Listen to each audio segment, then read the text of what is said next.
Developments in the San Bernardino massacre. The FBI is reportedly looking into a possible link between one of the shooters, Syed Farook, and a convicted terrorist. Investigators are also focusing on Farook's friend and neighbor, Enrique Marquez. CBS 2's Jasmine Veal is live in Riverside, where she just spoke with a friend of Marquez. Jasmine?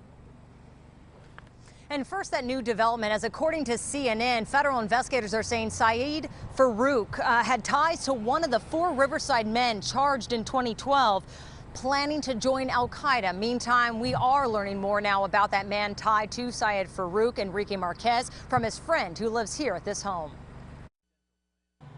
This Riverside man is now a key figure for federal investigators as they try and piece together how Syed Farook and Tashfeen Malik carried out their act of terror last week on Farook's San Bernardino co-workers.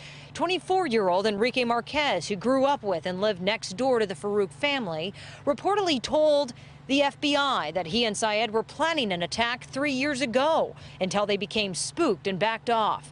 It was around that time that the security guard, who had converted to Islam, bought the 2 high-powered assault rifles used by the couple in the mass shooting. The Justice Department is looking to charge Marquez with providing material support for terrorism. Viviana Ramirez met Marquez online through a Riverside Community College chat page. She says he wanted to enlist in the military and can't believe he would do any of this. And he was really outgoing. He was never violent or anything. He's really funny.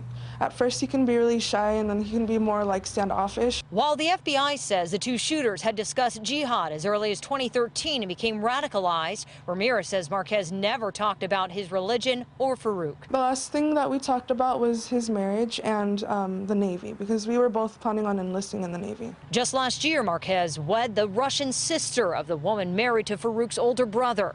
Last week, the FBI raided Marquez's family's home, and Ramirez saw a cryptic message posted to Marquez's Facebook page shortly before the rampage. He posted up a sad saying, "I'm sorry guys, it was a pleasure."